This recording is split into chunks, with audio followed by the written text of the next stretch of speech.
Hello friends, இன்றைக்கி நம்ம டேஸ்டியான சிக்கன் குருமா செய்ய போகிறோம். வாங்க அது எப்படி செய்கிறதுன்னு பார்க்கலாம்.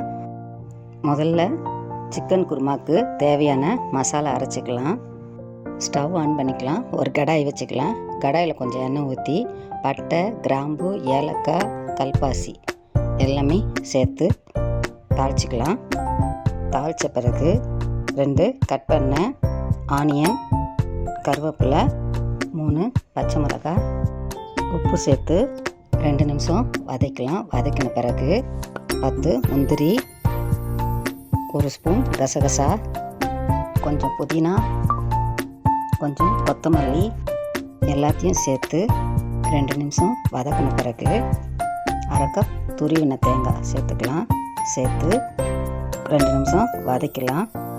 வதக்கின பிறகு ஸ்டவ்வை ஆஃப் பண்ணிடலாம். வதக்கின மசாலாவை தட்டில் போட்டு ஆற வச்சுக்கலாம். ஆற வச்ச பிறகு மிக்ஸி ஜாரில் சேர்த்து கொரப்பாக அரைச்சிக்கலாம். இப்போது கொஞ்சம் தண்ணி ஊற்றி மசாலாவை பேஸ்ட் பதத்துக்கு அரைச்சிக்கலாம். இப்போது குழம்புக்கு தேவையான மசாலா ரெடி ஆகிடுச்சு. இப்போ மறுபடியும் ஸ்டவ் ஆன் பண்ணிக்கலாம். ஒரு கடாய் வச்சுக்கலாம். கடாயில் எண்ணெய் ஊற்றி எண்ணெய் சூடான பிறகு 1/4 ஸ்பூன் மிளகு சேர்த்து தாளிச்சிக்கலாம். தாளித்த பிறகு கட் பண்ண 2 ஆனியன், உப்பு சேர்த்து ஆனியன் ப்ரௌன் ஆகிற வரையும் வதக்கலாம். இப்போது ஆனியன் ப்ரௌன் ஆகிடுச்சு. 2 கட் பண்ண தக்காளி சேர்த்துக்கலாம்.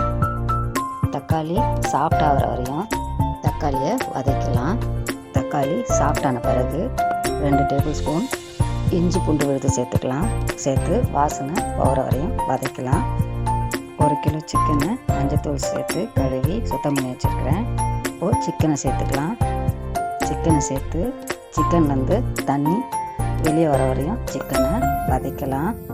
சிக்கன் வதங்கின பிறகு 2 டேபிள் ஸ்பூன் மிளகாய்த்தூள், 2 டேபிள் ஸ்பூன் தனியாத்தூள், 1/2 ஸ்பூன் மிளகுத்தூள், 1/2 ஸ்பூன் சீரகத்தூள், 1/2 ஸ்பூன் மஞ்சத்தூள் எல்லாம் சேர்த்து வதக்கலாம். வதக்கின பிறகு அரைச்ச மசாலாவை சேர்த்துக்கலாம்.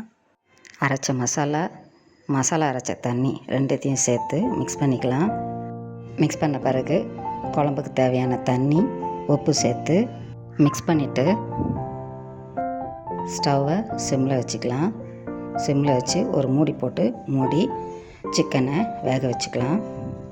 நடுவில் ஒரு முறை மூடியை திறந்து பார்த்து குழம்ப கலந்து விட்டுக்கலாம். இல்லைன்னா குழம்பு அடி பிடிக்கும். நல்லா குழம்ப கலரி விட்டுட்டு எண்ணெய் பிரிகிற வரையும் குழம்ப கொதிக்க வச்சுக்கலாம். இப்போ சுவையான சிக்கன் குருமா ரெடி ஆகிடுச்சு. மேலே கொத்தமல்லி சேர்த்து சூடாக பரிமாறுங்க. இது இட்லி, தோசை, இடியாப்பம், சப்பாத்தி இதுக்கெல்லாம் சூப்பரான காம்பினேஷனாக இருக்கும். நீங்கள் ஒரு வாட்டி ட்ரை பண்ணி பாருங்கள். உங்களுக்கு இந்த வீடியோ பிடிச்சுன்னா லைக் பண்ணுங்கள், ஷேர் பண்ணுங்கள், சப்ஸ்கிரைப் பண்ணுங்கள். பாய்.